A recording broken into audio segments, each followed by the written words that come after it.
Kalau memang ternyata sudah terdeteksi, ada grade-nya berapa? Iya. Karena kanker serviks punya banyak macam grade, mulai dari grade yang lokal, yang dia hanya menyerang selnya aja, lalu menyebar dikit ke pinggiran sampai ke mulut rahim, sampai pada akhirnya menyerang ke semua area yang ada nih, sampai kandung kemih, usus besar, sampai ke ginjal. Area sekitarnya begitu betul. ya, Dok.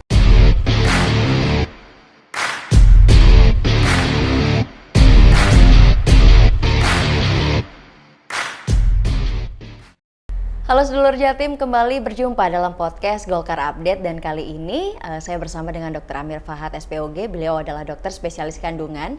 Kita akan berbincang soal kanker serviks. Memang pemerintah saat ini mewajibkan vaksin HPV menjadi syarat vaksin wajib begitu, yang harusnya ada 11 vaksin bertambah menjadi 14 vaksin, dan salah satunya adalah vaksin HPV. Tapi sebelum kita berbicara lebih lanjut bagaimana vaksin HPV ini, mari kita berbicara sebenarnya mengapa pemerintah menggiatkan vaksin HPV, dan juga bagaimana kita mendeteksi kanker serviks yang kadang-kadang sering diabaikan oleh teman-teman wanita.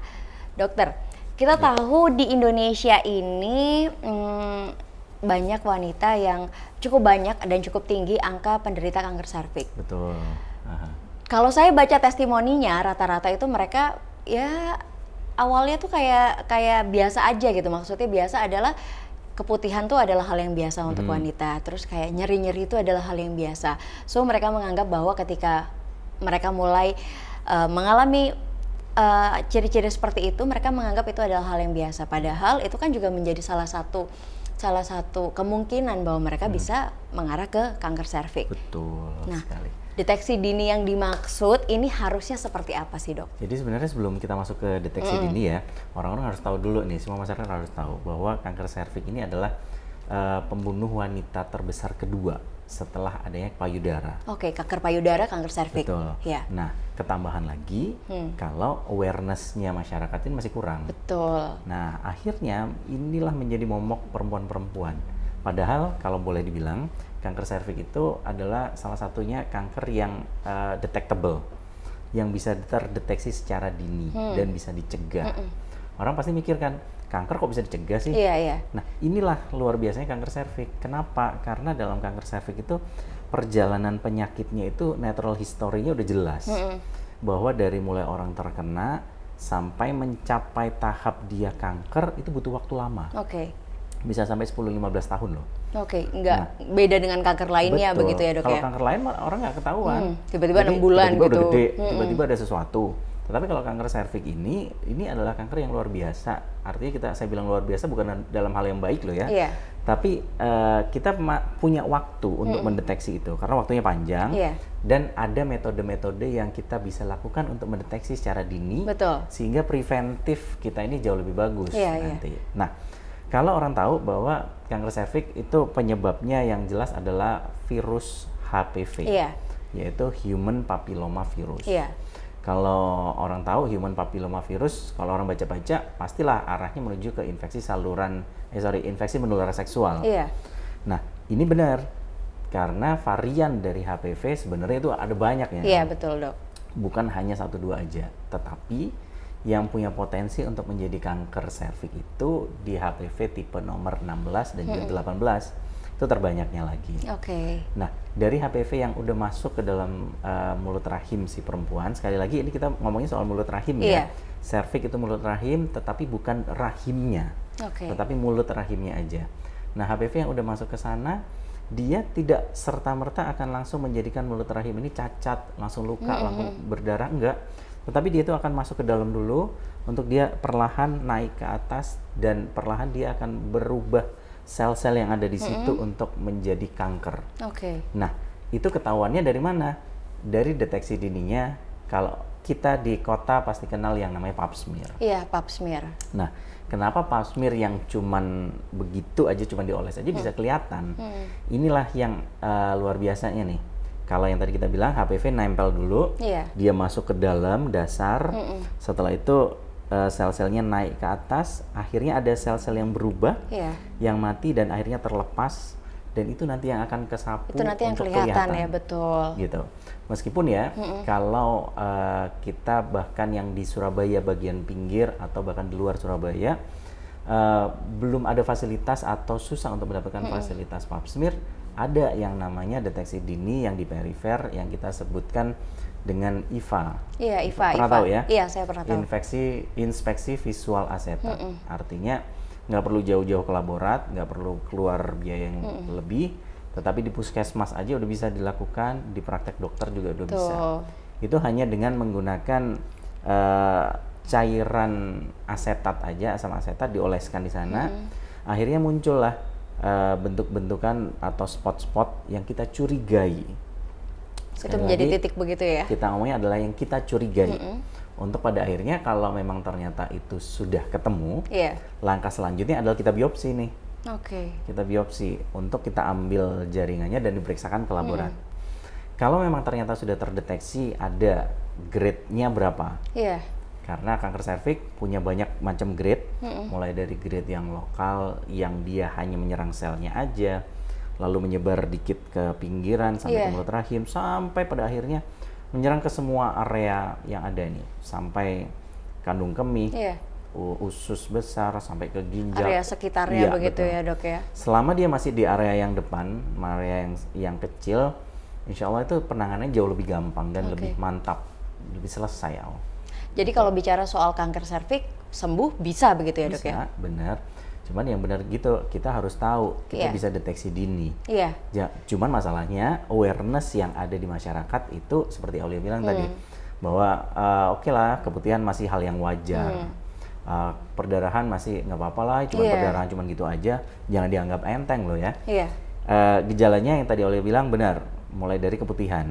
Apalagi kalau keputihannya itu berbau, berwarna sampai hijau, atau bahkan berdarah campur keputihan. Gejala yang paling khas yang lain adalah perdarahan pasca sanggama. Artinya setelah pasien melakukan hubungan suami istri, kok dia ada keluhan keluar flek ya? Ada flek, betul. Atau bahkan perdarahan. Nah, kalau orang-orang yang sudah mencapai tahap itu, ada kemungkinan udah tidak mikroskopis lagi. Kalau HPV yang masih di awal bentukannya kita ketahuannya lewat mikroskopis. Kalau sudah ada gejala perdarahan, mungkin sudah lebih levelnya udah lebih tinggi lagi nih. Tetapi kemungkinan masih ada lokal di sana. Nah, gejala-gejala itu yang sebenarnya kita bisa hindarkan untuk nggak ketahuan kalau kita rajin melakukan deteksi dini dengan minimal pap smear 1 tahun sekali. 1 tahun sekali. Nah, kalau memang Anda sudah pernah melakukan hubungan seksual, menikah, atau seksualnya aktif, sebaiknya lakukan deteksi dini dengan pap smear. Baik dok, lalu kalau bicara soal kanker serviks, biasanya kan bicara soal kanker tuh pasti ada orang yang lebih berpotensi terkena ataupun tidak terkena begitu. Apakah ada kategori khusus untuk perempuan khususnya begitu ya?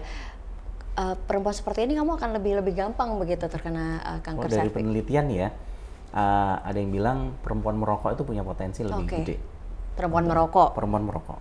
Lalu ada perempuan yang punya histori ke belakangnya kanker juga. Artinya riwayat keluarga itu juga jadi faktor. Tetapi bukan menjadi satu hal yang pasti bahwa ibu saya dulu meninggalnya karena kanker mulut rahim nih. Apakah saya pasti akan kena? Enggak juga gitu ya. Cuman Anda punya potensi lebih besar dibandingkan orang-orang yang keluarganya nggak ada histori. Kayak gitu. Yang paling gampang sebenarnya itu 2, merokok dan juga punya histori keluarga. Dan satu lagi nih, itu yang eksternal lagi adalah gonta-ganti pasangan. Jangan sampai gara-gara gonta-ganti pasangan Anda punya potensi untuk meningkat kejadian kanker mulut rahimnya, apalagi yang unprotected. Betul, karena kalau melihat pemerintah itu sudah sebegitu aware-nya untuk menyediakan pengaman gitu ya dok ya, kenapa tidak digunakan? Baik, bicara soal kanker serviks juga dok, kita tahu bahwa di Indonesia ini kan seperti yang tadi saya katakan ada deteksi dini yang kurang dirasakan oleh masyarakat. Kadang-kadang mereka tuh mau berangkat juga ke puskesmas, sebagian mungkin berpikir bahwa ya kan aku belum nikah, biasanya kan kayak gitu. Padahal kan syaratnya bukan kamu menikah atau enggak, tapi seksual aktif begitu kan ya dok ya. Ketika mereka ternyata mengalami gejala-gejala seperti itu, langkah apa yang harus mereka lakukan dok?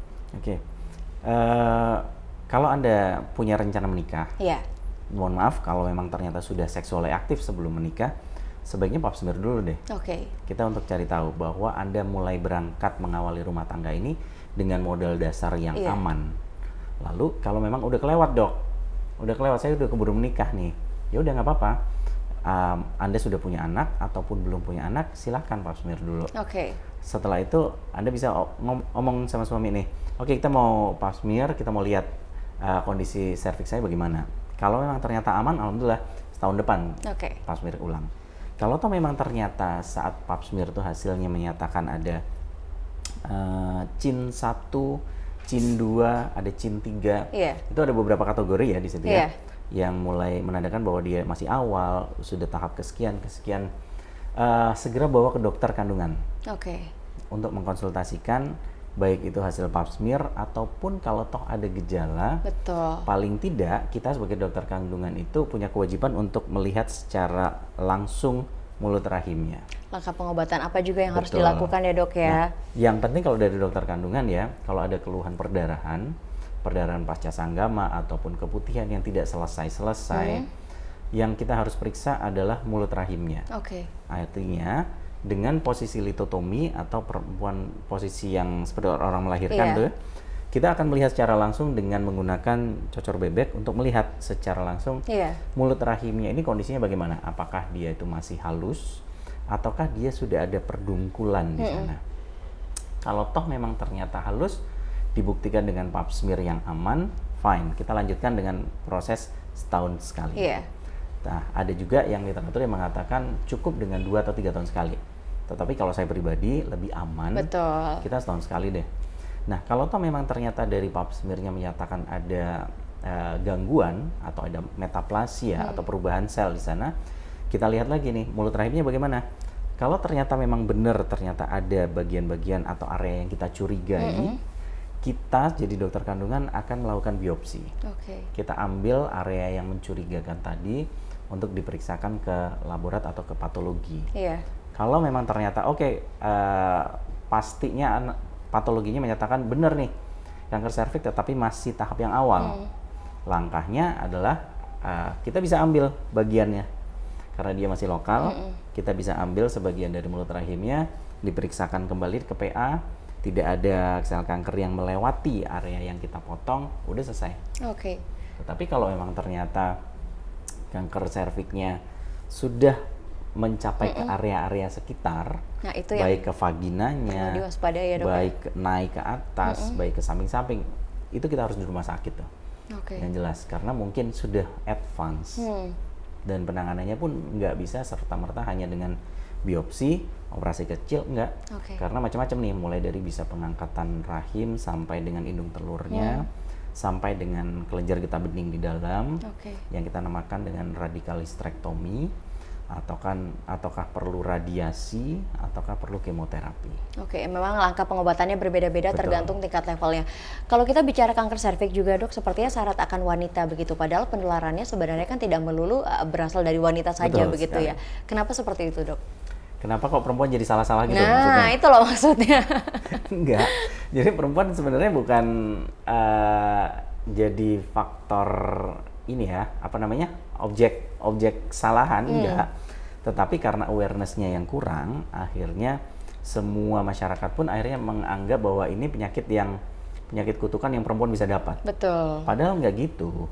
Karena penyakit ini adalah kan salah satu penyakit menular yang bisa ditularkan oleh pihak laki-laki. Karena ditularkan dari kontak seksual, apalagi yang berganti-ganti. Jadi otomatis laki-laki juga punya peran kayak gitu. Cuman orang pasti tanya, kalau laki-laki ada peran, laki-laki kena HPV juga, gitu. Terus kok nggak kenapa-kenapa? Ya alhamdulillahnya jadi laki-laki kayak gitu. Jadi, agak nggak adil ya sebenarnya. Namanya juga kanker serviks. Laki-laki nggak ada nih kanker serviks. Ada yang kanker apa dok kalau laki-laki? Jadi kalau ternyata HPV tadi itu nempelnya ke laki-laki, ketularkan ke pihak perempuannya jadi kanker serviks di laki-lakinya ini. Kalau ternyata HPV-nya adalah 16-18, dia potensially untuk jadi kanker serviks pada pihak perempuan. Tetapi ada beberapa jenis HPV lagi yang lain yang nempel ke pihak laki-laki, jadilah namanya kondiloma. atau kalau orang awam bilangnya ada jengger ayam. Jadi di bagian alat kelamin laki-laki, di bagian penis itu ada muncul perongkolan-perongkolan yang juga dia tuh rapuh, mudah berdarah. Nah itu juga salah satunya penyebabnya HPV. Tetapi karena laki-laki nggak punya serviks, jadinya nggak ada kanker serviks di kita. Dan nggak berbahaya untuk laki-laki ya? Tetap ada bermasalah. Tetap bermasalah? Tetap bermasalah. Bermasalahnya salah satunya mengganggu fungsi seksual pasti. Dua, dia akan menularkan kalau memang belum berbentuk ya. Meskipun belum berbentuk, ada yang masih dia bentuk lokal, mikroskopis. Kalau dia nggak aware akan itu, dia pasti akan menularkan ke istrinya. Kayak gitu juga jadi faktor yang hati-hati. Tapi memang yang paling bagus, yang paling baik adalah ayo melakukan pap smear begitu ya untuk perempuan. Kalau untuk laki-laki juga ada tes yang bisa dilalui atau nggak ada? Nggak ada yang spesifik sebenarnya. Ini nggak adil sebenarnya. Yang ada adalah kemauan kita sebagai laki-laki untuk menjaga diri. Menjaga diri supaya tidak jajan. Dan menjaga diri supaya tidak membawa ke keluarga kita. Itu. Jangan sampai kita merasa sebagai fine, aku nggak ada masalah. Aku nggak bakal kenapa-kenapa. Wow. Tapi akhirnya merugikan orang rumah. Istri yang udah melahirkan anak-anak kita, membesarkan anak-anak kita, jadi kena. Padahal nggak tahu apa-apa nih. Tiba-tiba pulang gitu ya. Dok, bicara soal vaksin di sini, salah satu vaksin HPV ini kan awalnya kan ada 11 vaksin wajib dok. Sekarang ada 14, salah satunya adalah vaksin HPV. Sebenarnya seberapa penting vaksin ini untuk kita lakukan begitu, dan yang kedua, apakah ini bisa benar-benar bisa mencegah perempuan untuk terhindar dari yang namanya kanker serviks? Satu, yang namanya vaksin adalah vaksin untuk memproteksi. Vaksin memproteksi dengan tujuannya adalah memperkenalkan tubuh kita dengan si HPV-nya itu sendiri. Nah, HPV yang udah dilemahkan itu dimasukkan ke dalam tubuh kita. Akhirnya tubuh kita merasa, ini ada satu HPV yang masuk, saya harus bentuk tentara nih. Otomatis di dalam tubuh perempuan itu ada daya tahan tubuh begitu ya. Nah, tetapi bukan berarti kalau sudah vaksin HPV akan bebas HPV-nya. Tidak. Penggunaan vaksin HPV tidak menghilangkan kepentingan untuk kita pap smear atau deteksi dini. Jadi meskipun Anda sudah pap smear, meskipun kamu sudah melakukan, sudah HPV, baik yang ada beberapa macam ya, ada 2 macam itu, tidak menutup kemungkinan masih ada potensi untuk terkena. Untuk itu masih tetap kita butuhkan deteksi dini dengan pap smear. Betul. Dan sekarang pemerintah mulai menggalakkan nih, vaksin HPV mulai anak usia 9 tahun. 9 tahun. Jadi mulai anak usia sekolah, pemerintah juga sudah mulai aware akan hal ini. Jadi majunya mulai banyak nih. Kalau dulu paling nggak mulai orang yang sudah menikah. Sekarang lebih maju lagi begitu ya, karena memang bicara seksual aktif kan bukan hanya orang menikah begitu. Ya dok ya. Dokter, terima kasih banyak sudah memberikan kami banyak wawasan baru seputar kanker serviks. Tadi kalau dokter sudah mengatakan bahwa ada langkah-langkah yang bisa dilakukan untuk deteksi dini. Paling tidak kalau memang mau berangkat untuk vaksin, pap smear dulu ya dok ya, lebih baik ya. Lebih bagus begitu. Jadi kalau pap smear-nya udah selesai, terus habis itu ternyata memang negatif dan nggak ada apapun begitu ya, bisa langsung berangkat untuk melakukan yang namanya vaksin yang sudah disiapkan oleh pemerintah. Dokter, sekali lagi terima kasih banyak untuk waktunya. Terima kasih sama-sama, semoga hari ini bisa bermanfaat untuk Anda semuanya ya. Amin ya rabbal alamin. Terima kasih banyak sudah menyaksikan tayangan ini. Wassalamualaikum warahmatullahi wabarakatuh. Waalaikumsalam.